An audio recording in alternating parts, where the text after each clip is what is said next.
জি ভাইয়া। আসসালামু আলাইকুম। আশা করি সবাই ভালো আছেন। আ আসলে আমি খুব একটা চিন্তা করে যে আমি এক্সপেরিয়েন্সটা শেয়ার করব সেই সময়টা আমি আসলে ওভাবে পাইনি। বাট আমি চেষ্টা করব যে আমার টোটাল জার্নিটা শেয়ার করতে যাতে যারা আপনারা শুনছেন আপনাদের একটু হলেও হেল্প হয়। আ আপনার প্রসেসটাকে সহজ হয় এবং প্রিপারেশনটা নিতে ইজি হয়। আমি চেষ্টা করব আমার এক্সপেরিয়েন্সটা শেয়ার করতে। ইনিশিয়ালি আমি যখন ১ম এ আমার দেশের বাইরে পড়ার জার্নিটা শুরু হয়, তখন আমার মাথায়ই ছিল না যে আমি ইউএসএ তে হচ্ছে স্টাডি করব। Being honest. আমার ইনিশিয়াল প্ল্যান ছিল আমি অস্ট্রেলিয়াতে যাব অথবা আমি ইউরোপে যাব। সামহাউ আমি এই গ্রুপটাতে জয়েন করি। সাকসেস ইউএসএ গ্রুপে। কেউ একজন হয়তো আমাকে কোন একজন হৃদয়বান ব্যক্তি আমাকে জয়েন করান। এরপর যখন আমি একে, একে সবার এত রেসপন্স, এত অ্যান্সার দেওয়া নেওয়া এবং সবার এত আগ্রহ দেখছি এবং অনেকগুলো মকেও আমি জয়েন করেছি। জাস্ট বসে থাকতাম শোনার জন্য। আমার এত ভালো লেগেছে এবং আমি এত ইন্সপায়ার হয়েছি আমার মনে হতো যে আ যেহেতু উনারা পারছেন আমার প্রোফাইল যেহেতু এ ধরনের, সো আমি চাইলে আমি অবশ্যই পারব। এটা শুরু হয় আমার হচ্ছে ফার্স্ট প্ল্যানটা।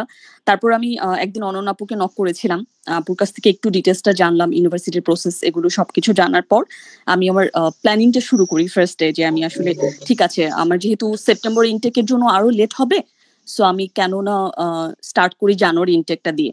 জানুয়ারি কেটে আমি জাস্ট একটা চান্স নেই ইউএসএ তে অ্যাপ্লিকেশনটা করি।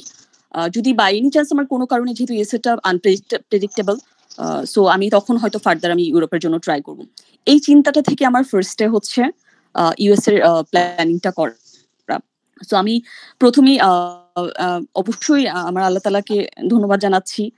আমাকে এই সহজ মানে এই বিষয়টাকে সহজ করার জন্য এবং তারপর হ্যাঁ, তো তারপর যখন আমি প্ল্যানিংটা করলাম, দেন আমার মাথায় আসলো যে অবশ্যই যেহেতু আমি ইউএস এর জন্য এপ্লাই করব এবং আমার সবকিছু প্রপার হতে হবে। আমার ইনফরমেশন, আমার প্রোফাইল মিচ ম্যাচ মানে মিসম্যাচ থাকা যাবে না। আমার সিভি থেকে শুরু করে এভরিথিং আমি ১ম এ আমার ডকুমেন্ট গুলোকে প্রপার ওয়েতে অর্গানাইজ করি এবং আমি ট্রাই করেছি যে আ আমার প্রত্যেকটা যেন অ্যান্সার এবং সবকিছু যেন একটা একটার সাথে কানেক্টেড থাকে।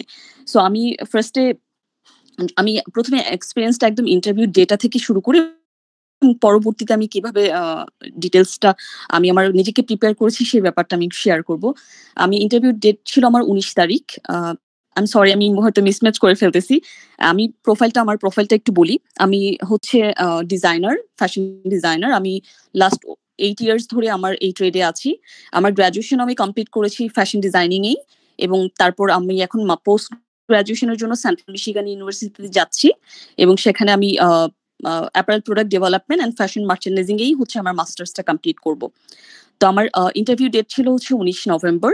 ১৯ নভেম্বরের আগের দিন রাতে পর্যন্ত আমি আপুদেরকে প্রচন্ড জ্বালিয়েছি। আমি ২ বারই হচ্ছে ২ জন আপু, অনন্যা আপু এবং রুহি আপু ২ জন হচ্ছে আমার ইন্টারভিউর মক নিয়েছেন এবং খুবই, খুবই সাপোর্টিভ ওয়েতে তারা হচ্ছে আমাকে একজন ১ম এ কোয়েশ্চেন করেছেন, তারপর আরেকজন কোয়েশ্চেন করেছেন। আমি চেষ্টা করেছি আমার রেসপন্সটা করার এবং আপু আমাকে মেসেজও দিয়েছেন যে আমি যেন নামাজ পড়ে সুন্দর করে হচ্ছে পরের দিনের জন্য মেন্টালি প্রিপেয়ার থাকি। আমি চেষ্টা করেছিলাম অনেক কাম অ্যান্ড কোয়াইট থাকার ইন্টারভিউ আগের দিন পর্যন্ত। বাট হুট করেই ইন্টারভিউর ঠিক আগ মুহূর্তে রাতে থেকে আমার প্রচন্ড প্রেশার শুরু হয়ে যায়। এটা সবাইকে অবশ্যই মানে চেষ্টা করতে হবে যে যতটুকু নিজেকে শান্ত রাখা যায়। যেটা আমি ফিল করেছি যে সবচেয়ে ইম্পোর্টেন্ট হচ্ছে মাথাটা ঠান্ডা রাখা এবং কনফিডেন্ট থাকা। এন্টায়ার প্রসেসটাতে ফ্রম দ্য লাইনে দাঁড়ানো থেকে শুরু করে টোটাল সময়টাতেই নিজের ভিতর হচ্ছে কনফিডেন্টটা বজায় রাখা। এটা খুব ইম্পোর্টেন্ট। সো আমি যখন ইন্টারভিউর দিন সকালবেলা আমি উঠে নামাজ পড়ে তারপর আমি হচ্ছে ইন্টারভিউর জন্য রওনা দিই। যখন ওখানে গিয়ে লাইনে দাঁড়ালাম অ্যাজ ইউজুয়াল দেখি প্রচন্ড লম্বা লাইন। সো সেক্ষেত্রে ভয় পাওয়ার কিছুই নাই। কারণ যখন লম্বা লাইনে সবাই থাকে তখন ওরা ১৫ মিনিট পর একটা স্কেডিউলে ডাকে যে ৯:৩০ এ কাদের ইন্টারভিউ আছে তারা সামনে চলে আসেন। ৯:৪৫ এ কাদের ইন্টারভিউ আছে তারা সামনে চলে আসেন। সুতরাং আপনি যত পিছনেই থাকেন না কেন অবশ্যই তাদের পারসনরা এসে আপনাদেরকে ডেকে সামনে নিয়ে যাবেন। এবং সামনে যখন যায় ১ম যে স্টেপটা সেটা হচ্ছে আপনাকে আপনার পাসপোর্টটা শো করতে হবে লাইনে থেকে। শো করার পরে সেখানে আপনাকে উনারা পাসপোর্টটা চেক করে আপনাকে ভিতরে আরেকটা লাইনে দিবেন। যেটা আমরা অলওয়েজ ভুল করি ইনফেক্ট সেটা আমিও করেছিলাম। আমার পাসপোর্টটা পিন করা ছিল। অবশ্যই ট্রাই করবেন প্রত্যেকটা যেহেতু আমাদের অনেক সময় ডাবল বা ট্রিপল পাসপোর্ট থাকে, সেই পাসপোর্টটাকে খুলে রাখার। কারণ যখন আপনি লাইনে যান, পাসপোর্টটা উনারা চেক করে, তখন যদি আপনার পাসপোর্টটা খোলা না থাকে, সেক্ষেত্রে আপনাকে সাইডে পাঠিয়ে দেয় পাসপোর্টটা খুলে দেওয়ার জন্য এবং পরবর্তীতে আরেকজন বা দুজনকে সামনে দিয়ে দেয়। সেক্ষেত্রে আপনি একটু পিছিয়ে যান। সো অবশ্যই পিনটা ওপেন করে দেন হচ্ছে পাসপোর্টটা শো করবেন। ওখানে পাসপোর্টটা শো হয়ে গেলে আপনাকে আরেকটা লাইনে দিয়ে দিবে সামনে এবং সেখান থেকে আস্তে আস্তে ভিতরে যাওয়া শুরু হয়। তখন স্বাভাবিক কারণে প্রচন্ড ভিতরে অস্থিরতা কাজ করে। আমি যখন যাচ্ছিলাম আমি এত কনফিডেন্ট একটা ছিলাম আমার ইন্টারভিউ প্রিপারেশন বা সবকিছু মিলিয়ে। বাট যখন আমি লাইনটা আগাচ্ছিল আমার মনে হয়েছিল যে মানে হয়তো আমি পারবো না। বাট তখনই আমি কি করেছি আমার যেটা খুব ইম্পর্টেন্ট আমার কাছে মনে হয়েছে আমি বারবার নিঃশ্বাস নিচ্ছিলাম। আর নিজেকে বলছিলাম যে ইটস জাস্ট এ কনভারসেশন। আমি একজনের সাথে কথা বলতে যাচ্ছি। আমি যদি সুন্দর করে কথা বলতে পারি, আমার নিজেকে প্রেজেন্ট করতে পারি, আমার এতদিনের কষ্টের সুফলটা আমি পাবো। আর যদি ঠিক করে নিজেকে প্রেজেন্ট করতে না পারি, তাহলে আমার এত সাধনের এত কষ্টের সমস্ত কিছু বৃথা হবে। সো আমাকে আমার 100% দিতে হবে। আমি বারবার আমার নিজেকে এটা রিমাইন্ড করছিলাম। সো আস্তে আস্তে আমরা ভিতরের দিকে যাই। তো আমি একটা বিষয় বলবো যে যখন ওই ইন্টারভিউর রিলেটেড এম্বাসির যার সাথে আপনার কনভারসেশন হবে, আপনার মুখে যেন একটা স্মাইল থাকে এবং আপনার যখন স্মাইলটা দিবেন তখন আমি দেখেছি সামনের যে পার্সনটা উনিও একটা স্মাইল হচ্ছে ব্যাক করে। তো ওইটা খুব পজিটিভ একটা পজিটিভিটি আপনার ভিতরে নিয়ে আসবে। তো লাইনটা গিয়ে যখন ফাইনালি একদম মেইন ডোরটা যেখান থেকে হচ্ছে ভিতরে যাবে ওই ভিতরে মেইন জায়গাটাতে ঢুকতে হয়, ওখানে যখন আমি ঢুকলাম তখন দেখি যে অলরেডি 2টা রো দাঁড়ানো মানুষ প্লাস 2টা হচ্ছে বেঞ্চ যেখানে হচ্ছে বসা। তো যারা বসা তারা হচ্ছে কন্টিনিউ ইন্টারভিউতে যাচ্ছে আর যারা 2টা লাইনে দাঁড়ানো তাদেরকে প্রথমে একটা স্টেপে যেতে হয়, একজনের কাছে পাসপোর্ট দিতে হয় যিনি আবার পাসপোর্টটা চেক করেন এবং আপনাকে জিজ্ঞেস করেন যে আপনি কোন ইউনিভার্সিটিতে যাবেন। অবশ্যই ট্রাই করবেন যিনি প্রথমে আপনার পাসপোর্টটা দেখে জিজ্ঞেস করে কোন ইউনিভার্সিটিতে যাবেন তিনি একজন বাঙালি ছিলেন। আমি যার কাছে আমার প্রশ্ন করেছেন তখন আমি তাকে ফার্স্টে গুড মর্নিং দিয়ে শুরু করেছিলাম এবং আমি খুব স্মাইলি ওয়েতে সে যখন আমার কাছে পাসপোর্ট চেয়েছে আমি তাকে পাসপোর্টটা দেওয়ার পরে সেও একটু স্মাইল করেছে, যেটা আমাকে একটু হলেও রিলিফ করেছে এবং আমি তার সাথে কনভারসেশন করেছি। ট্রাই করবেন যার সাথে আপনার কথা হয় না কেন ভিতরে 3টা প্রসেস। ফার্স্টে একদম বাইরে একটা বার পাসপোর্ট চেক হয়, তারপর ভিতরে যাওয়ার পর ভিতরে লাইনে থেকে একবার পাসপোর্টটা চেক হয় এবং তারা বলে যে আপনি 9-এ যান, 2-তে যান, 3-তে যান। সেটা হচ্ছে আপনার ফিঙ্গারপ্রিন্টের জন্য। তো সেকেন্ড বার পাসপোর্ট চেকের পর আমাকে ফিঙ্গারপ্রিন্টের জন্য পাঠানো হয় একজন চাইনিজ মহিলার ওখানে, যিনি হচ্ছেন মধ্যবয়সী ছিলেন এবং ওনার কোনো একটা টেকনিক্যাল প্রবলেম হচ্ছিল। তো উনি বারবার টাইম নিচ্ছিলেন আমার পাসপোর্টটা হাতে নেওয়ার পরে। আমি ওনাকে গুড মর্নিং বলে শুরু করি এবং উনি আমার পাসপোর্টটা হাতে নেওয়ার পর আমাকে বারবারই বলছিলেন যে sorry it's taking so much time. আমি অবশ্যই ট্রাই করেছি কনফিডেন্ট থাকা এবং তাকে খুব স্মাইল ওয়েতে আমি বলেছি it's completely fine, you can take your time, no problem at all. এই যে সময়টা, এই সময় যদি আপনি যার সাথে একজন ফরেনারের সাথে কথা বলছেন, আপনি যদি ওই সময়টাতে একটু কনভারসেশন করার ট্রাই করেন, এটা আপনার কনফিডেন্টটাকে আরেকটু বুস্ট আপ করে এবং মানে অ্যাটলিস্ট ওই সময়টা কিছুটা হলো প্রেশারটা রিলিফ হয়। সো আমাকে বললো প্রথমে ফিঙ্গারপ্রিন্ট করার জন্য বাম হাতের 4টা আঙ্গুল, বুড়ো আঙ্গুল যেটাকে আমরা বলি ওটা বাদ দিয়ে প্রথমে বাম হাতের 4টা আঙ্গুল এন্ড পরে হচ্ছে সেকেন্ড টাইম ডান হাতের 4টা আঙ্গুল আমাকে ওখানে প্রিন্ট করতে হয়, ফিঙ্গারপ্রিন্টে দিতে হয়। তারপর আমাকে 2টা হচ্ছে ডান এবং বামের 2টা ফিঙ্গারপ্রিন্ট আমাকে দিতে বলে বুড়ো আঙ্গুলের। সো এই প্রসেস শেষ হওয়ার পর উনি পাসপোর্ট দিয়ে আমাকে পাঠিয়ে দেয় বেঞ্চে বসার জন্য। সো তারপর হচ্ছে ওখানে দুজন পার্সন থাকেন যারাই বলে দেয় যে হচ্ছে আপনি বেঞ্চে এখানে বসেন, আপনি ওখানে বসেন। সো আপনাকে যখন বেঞ্চে বসাবে তখন থেকে আপনার মানে আমার যেটা হয়েছিল প্রেশার প্রচন্ড বেড়ে গিয়েছিল। আমার মনে হচ্ছিল আমি বোধহয় সব অ্যান্সার ভুলে যাচ্ছি, বাট বিষয়টা এটা কখনোই করা যাবে না। আমি পরক্ষণে যখন ফিল করেছি না আমার কনফিডেন্টটা বজায় রাখতে হবে এবং আমাকে আমার বেস্টটা দিতে হবে, আমি নিজেকে শান্ত করেছি। শান্ত করে আমার যখন একটু মনে হচ্ছিল যে আমি খুব বেশি নার্ভাস হয়ে যাচ্ছি, আমি কোনো দিকে তাকাচ্ছিলাম না, বাট আমি চেষ্টা করছিলাম সামনে যে কোয়েশ্চেন গুলো হচ্ছে বাকিদের স্টুডেন্টদেরকে যে কোয়েশ্চেন করছে সেই কোয়েশ্চেন গুলো আমি বোঝার চেষ্টা করছিলাম যে কোন ধরনের কোয়েশ্চেন করছে, সেটার রেসপন্স কিরকম হলে ভিসাটা পাচ্ছে, এই ধরনের একটা হচ্ছে আমি বোঝা ট্রাই করছিলাম। সো আস্তে আস্তে আস্তে আস্তে আগাচ্ছিলাম। আনফরচুনেটলি আমার যখন টার্ন আসলো, আমাদের সবার মধ্যে একটা মিসকমিউনিকেশন থাকে, এটা আমি আগেও একজনকে বলতে শুনেছি। আমার ক্ষেত্রেও সেমটাই হয়েছে যে চাইলে অনেক সময় চেঞ্জ করা যায়, যে পানি খেতে যাবো বা এটা বলে লাইন চাইলে চেঞ্জ করা যায়, বাট এটা কখনোই করা উচিত এবং করা যাবেও না, কারণ ওনাদের কন্টিনিউ 2জন পার্সন দাঁড়িয়ে থাকে যিনি বলেন যে আপনি 9-এ যাবেন, আপনি 11-তে যাবেন, আপনি 10-এ যাবেন, এরকম বলা থাকে। সো আমি আস্তে আস্তে যখন লাইনটা সামনের দিকে আগালো, আমার ছিল হচ্ছে একজন পার্সন আমাকে বললেন যে আপু আপনি 9 যান। তো আমি খুবই ভয় ছিলাম, কারণ উনি ছিল একজন চাইনিজ পার্সন, আর আমি আগের দিন আমার সাথে কথা হয়েছিল মেবি অনন্যা আপু অথবা রুহি আপুর সাথে, যে চাইনিজ পার্সন যিনি উনি প্রচন্ড কোয়েশ্চেন করেন, চাইনিজ মহিলা। সো আমি বললাম ইটস ওকে, আমি প্রত্যেকটা অ্যান্সার জানি এবং আমি সবগুলো এত ভালো করে প্র্যাকটিস করেছি, আমি ডেফিনেটলি এটা অ্যান্সার দিতে পারবো, সে যত কোশ্চেনই করুক না কেন। এই মেন্টালিটিটা নিয়ে আমি সামনে যাই।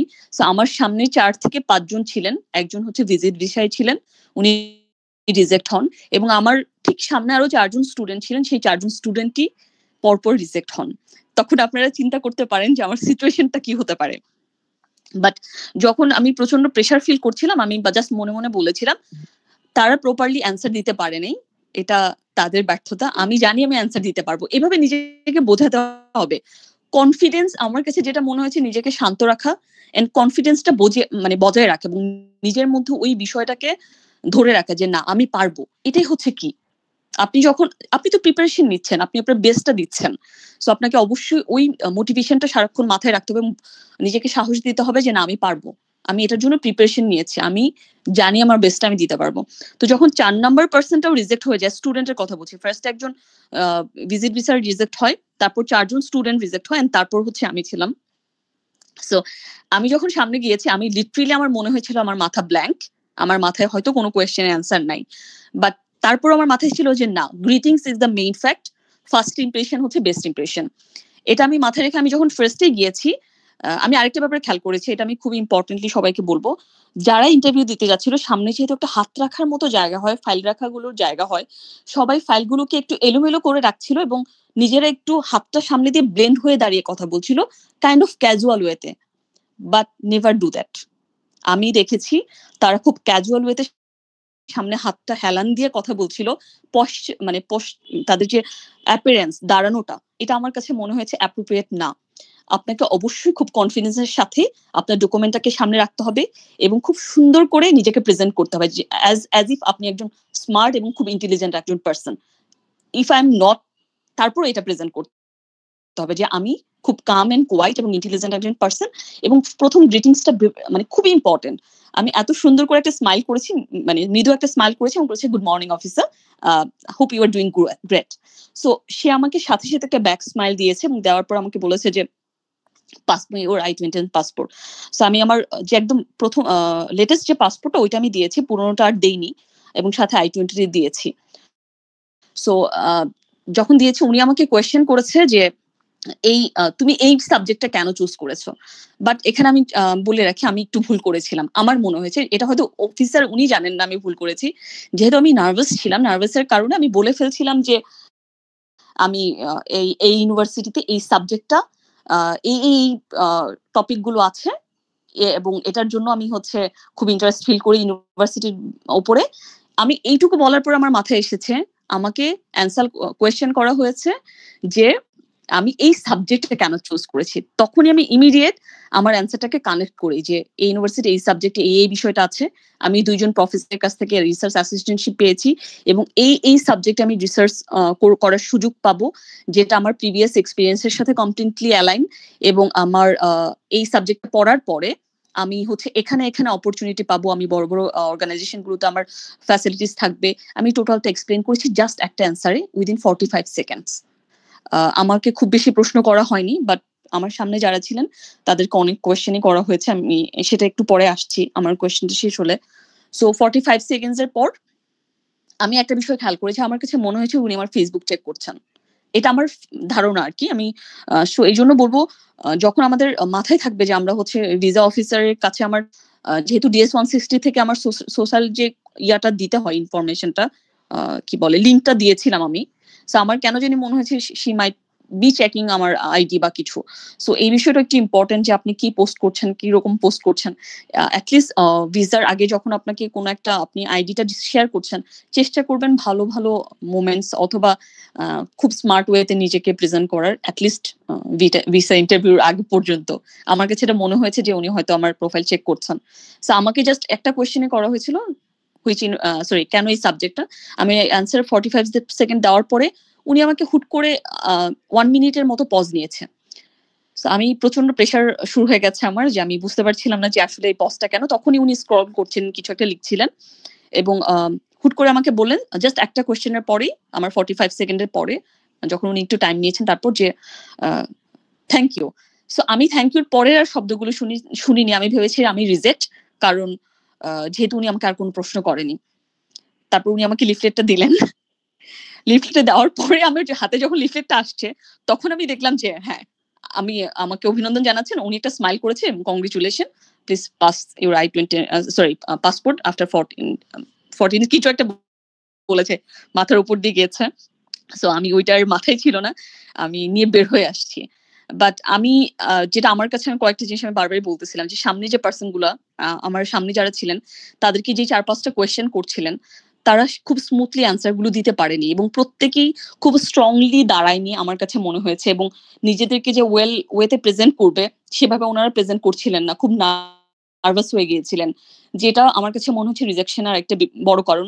অলদো আমি অনেক বেশি নার্ভাস ছিলাম, বাট আমি চেষ্টা করেছি আমার ফাইলটাকে সুন্দর করে সামনে রাখার, এবং উনি যখন চেয়েছে আমার কাছে ফাইলটা, আমি খুব সুন্দরভাবে হাতে করে ওনাকে ফাইলটা ওভাবে করে দিয়েছি, এবং আমি স্ট্রেট হয়ে দাঁড়িয়েছিলাম।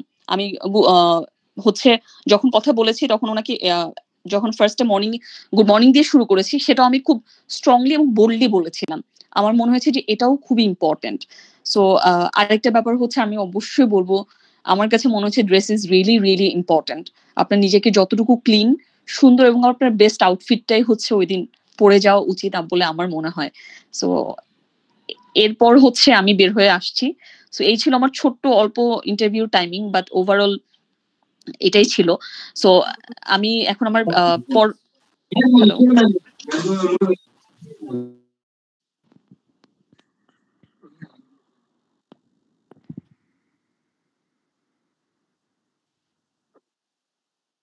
আচ্ছা, এখন আমি হচ্ছে আমার প্রিপারেশন টাইমটার বলি। আপনাদের কারো কোয়েশ্চেন থাকলে করতে পারেন, হয়তো ভাইয়ারা অ্যান্সার করবেন অথবা আমি অ্যান্সার করব। আমি যেহেতু জব করি, আমি ছিলাম হচ্ছে কমপ্লিটলি কর্পোরেট জবে, যেখানে আমাকে 9 to 5 না, 9 to 9 ও অনেক সময় জব করতে হয়। তার সাথে আমার মাত্র 4 ইয়ার্স এর একজন বেবি আছেন, এবং পাশাপাশি আমার হাসব্যান্ড আছেন, আমার ফ্যামিলি আছেন, আমার তাদেরকেও টাইম দিতে হয়। সো আমার জন্য এটা খুবই টাফ ছিল। আমি বোঝাতে পারবো না কাউকে যে কতটা বেশি ডিফিকাল্ট ছিল আমার এই প্রিপারেশনটা নেওয়া। সো তারপরেও আমি একটা জিনিস বলবো, যদি ডেডিকেশন থাকে, যদি আপনার ইচ্ছা থাকে যে না, আমি আমার লাইফে কিছু একটা করব, সিদ্ধান্ত নিয়েছি, আমি আমার 100% এফোর্টটা দিয়ে এটা করব, এটা সম্ভব, এটা পসিবল করা। এবং আমি আমি ফার্স্টে খুব বেশি ডিসঅ্যাপয়েন্টেড হয়ে গিয়েছিলাম যখন আমি হুট করে ডেট পেয়ে যাই। আমার হাতে লিটারেলি সময় নাই, আমি কিভাবে প্রিপারেশন নিব। আমি অনন্যা আপুকে প্রথমে নক দেই। নক দেওয়ার পর আমি এর মাঝখানে অনেকদিন ইন্টারভিউতে জয়েন করেছি, আমি শুনেছি, কিন্তু কখনো মানে ওভাবে করে ডিরেক্ট বলার মতো সিচুয়েশন আমার হয়নি, যেহেতু আমার বেবি আমার পাশে থাকতো। বাট আমি শুনতাম প্রত্যেকটা কনভারসেশন, যে কিভাবে কি অ্যান্সার করছে, বা ভাইয়ারা কিভাবে প্রশ্ন করছে, আপু কিভাবে প্রশ্ন করছে। আমি অনন্যা আপুকে নক করেছি এবং আপুকে আমি বলেছিলাম, আমার মনে আছে যে আপু আমি কিন্তু হচ্ছে টাইম দিতে পারবো না, আমি একটু লেট নাইটে আমাকে ইন্টারভিউ নিতে হবে। আমি অনেস্টলি বলছি, আমি দেখেছি যে অনেক গ্রুপ অনেক বেশি প্রফেশনাল। কথাটা বলার জন্য বলছি না, আমি এই গ্রুপে একটা ব্যাপার খেয়াল করেছি, এনি টাইম আমি তাদেরকে নক করেছি, তারা আমাকে গেট ব্যাক করেছে। এবং আমি যখনই বলেছি আমি ইন্টারভিউ দিব, কখন কেউ বলে নাই না রুহি আপু না অনন্যা আপু। আমি তানিম ভাইয়ের কথা বলবো, লাস্টের দিকে তানিম ভাইকেও আমি জ্বালিয়েছি যে আমাকে হচ্ছে ডিসঅ্যাপয়েন্ট করে নাই। আমি লেট নাইট এমনও সময় গেছে, আমি 12টার দিকে হচ্ছে ইন্টারভিউ দিয়েছি, বলেছি যে আমি একটু মক দিতে চাই লাস্টের দিকে। সো আমার জন্য এটা একটা রিলিফ ছিল, আমার জন্য এটা একটা মানসিক শান্তি ছিল যে এতটা সাপোর্টিভ একটা টিম পেয়েছিলাম, যারা আমার কারণ আমি সারাদিন অফিসের পর আমার পক্ষে সম্ভব না। ইনফ্যাক্ট আমি যে এজেন্সির থ্রুতে করেছিলাম, ওই আপুটাও অনেক ভালো ছিলেন, কিন্তু উনি চাইলেও আমাকে টাইম দিতে পারবে না, কারণ আমার অফিস আওয়ারের পরে ওনার অফিস আওয়ার শেষ। বাট এই টিমটা আমার জন্য একদম ব্লেসিংস ছিল। আমার মনে আছে তারা আমি যতবারই হচ্ছে মক দিতাম, অনন্যা আপু বা রুহি আপু বলতো আমাকে যে আপু আপনার ভিসা হবে, আপনার ভিসা হবে। এই যে কথাটা, মানে এই কথাটা একটা মানুষের জন্য অনেক বেশি ইন্সপায়ারিং। আপনি ভুল করতে পারেন, আপনার ভুলগুলোকে তারা ধরিয়ে দিচ্ছে, বাট তারপরও আপনাকে একটা কথা বলছে যে না, আপনার ভিসাটা হবে। সো এটা একটা মোটিভেশন আমার জন্য, এটা মোটিভেশনের মতো কাজ করেছে যে হ্যাঁ হবে তো, ঠিকই তো বলছে, কেন পারবো না, পারতে হবে আমাকে। তো আমি জাস্ট এতটুকুই বলবো যে আমি সত্যি কৃতজ্ঞ এবং অনেক, অনেক বেশি গ্রেটফুল আপনাদের প্রতি। রুহি আপু, অনন্যা আপু, তানিম ভাইয়া যে আমাকে এতটুকু সময় দিয়েছেন এবং এতটুকু হেল্প করেছেন। আমি প্রচন্ড জ্বালিয়েছি আপনাদেরকে কয়েকটা দিন, স্পেশালি আমার ইন্টারভিউ ডেট পাওয়ার পর থেকে। সো আমি রিয়েলি গ্রেটফুল এন্টায়ার টিমের প্রতি।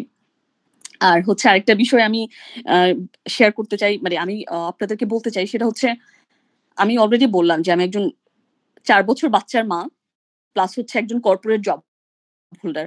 9 to 5 জব, 9 to 5 জবও না, 9 to 9 ও হয় আমার। সো আমি শুধু বলব, যদি আপনার স্বপ্ন থাকে, আপনার ইচ্ছা থাকে এবং আপনার ডেডিকেশনটা থাকে, এই শব্দটা খুবই ইম্পোর্টেন্ট, ডেডিকেশন। আপনার নিজের স্বপ্নের প্রতি শুধু মুখে থাকলে হবে না, এই ডেডিকেশনটা আপনার মাইন্ডে এবং মাথায় থাকতে হবে যে না, আমাকে এটা অ্যাচিভ করতে হবে, আমি চাচ্ছি, আমি পারবো।